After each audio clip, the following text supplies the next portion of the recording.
एक बार की बात है, एक छपरावत गांव के नाम से एक गांव मशहूर था। वहाँ एक चुड़ैल रहने लगी। वह चुड़ैल को एक बीमारी थी। अगर उसको चांद ना दिखाया जाए तो उसको कमजोरी आ जाती थी और रात को वैसे रहती थी और सुबह को वह अपना रूप बदल लेती थी। सुबह को जैसे इंसान काम करते हैं ऐसे काम करती थी और रात को अपना शिकार ढूंढती थी। एक दिन बंटू ऐसे ही घूमने जा रहा तो चुड़ैल देख लेती है और कहती है, खुद शिकार आज चलकर मेरे पास आ रहा है। और जैसे ही बंटू सामने की तरफ जाता है तो अचानक से वो आ जाती है और बंटू डर जाता है और कहता है, मुझको मत मारो, मुझको मत मारो। बंटू भागने लगता है। फिर चुड़ैल कहते है, भागता कहाँ है, इतने मुश्किल से एक शिकार मिला है। फिर वह इसके सामने जाती है और घूरने लगता है। फिर बंटू कहता है, मुझे मत मारो, मुझे जाने दो। बहुत ज़्यादा रिक्वेस्ट करने के बाद फिर भी वो नहीं खाती और उसको खा लेती है। उसके दो नुकीले बड़े बड़े दांत होते हैं और घुर के खा जाती है। और रात को वह फिर ऐसे हुआ, फिर सुबह हो जाती है, वह अपने रूप को फिर बदल लेती है। उसको एक बीमारी या सूरज में उसको कमजोरी आ जाती है तो वो सोचती है, मैं इस कमजोरी को कैसे दूर करूं। फिर अगली सुबह सब एक देखते हैं कि बंटू मर चुका है। फिर एक कहता है, अरे ये किसने मारा और कैसे मारा। फिर वो जो भूतनी होती है वो सोचती है किसी को पता ना लग जाए, तो फिर वो ऐसे ही काम करने चली जाती है। फिर रात को वो अपना रूप बदल लेती है और फिर शिकार करने जाती है। तो एक दिन एक और इंसान वैसे घूमने जाता है तो वो देख लेती है और उसको मार डालती है। उसके दो नुकीले दांतों सारा खून पी जाती है।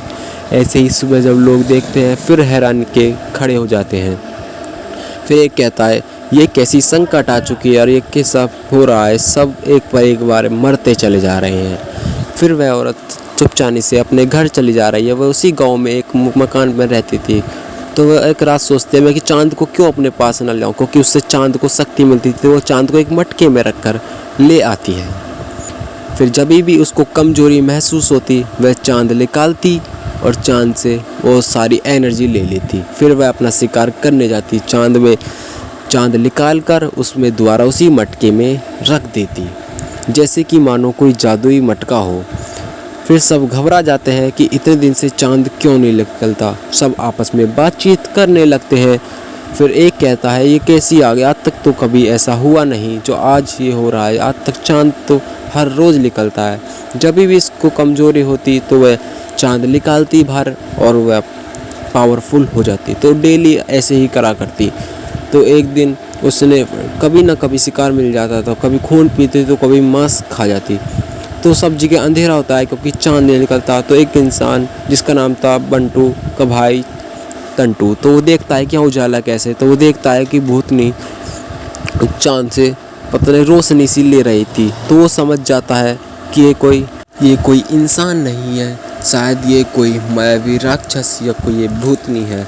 तो वह सोचता है कि वह उसका पीछा करे और देखे वो कहाँ जाती है और क्या करती है। तो जैसे भूतनी घर से बाहर निकलती और चली जाती है, उसके पीछे बंटू का भाई टंटू उसके पीछे जाता है। तो वो देखती है उसने एक इंसान पकड़ रखा था और उसको मार रहा था। वो बचने का बहुत कुछ कह रहा था, बचाओ बचाओ, पर उसका वह खून पी जाती है। अगली सुबह जो वो आदमी जिसने देखा था सब चीज़ बता देता है जो उसने देखा था। तो जाते हैं भगत जी के पास और उसका सुझाव देने के लिए कहते हैं। वो कहता है कि हमने एक वो देखे। तो महाराज जी कहते हैं उसका एक सॉल्यूशन है। फिर वो बताता है क्या सॉल्यूशन है, अब बताइए, हम वो हर सॉल्यूशन करेंगे जो आप बताओगे। तो फिर वो सॉल्यूशन बताता है कि एक भूतनी है जिसको चांद से रोशनी मिलती है। अगर वो चांद में रहेगी तो रोशनी मिलेगी, अगर नहीं रहेगी तो नहीं मिलेगी। तो वो उसके घर जाते हैं और सब देखते हैं कि वो क्या कर रहे हैं। तो बताता है कि इसके अंदर ही फेंक दो और चांद को छील लो। तो सब ऐसे ही करते हैं, चांद को छील लेते हैं और उसके अंदर सब ढकेल देते हैं। तो वो भूतली इस मटके के अंदर आ जाती है और सब घूर घूर के देखते हैं कि ये तो सच हो गया। फिर भगत जी कहते हैं इसे एक बरगद के पेड़ के नीचे रख दो।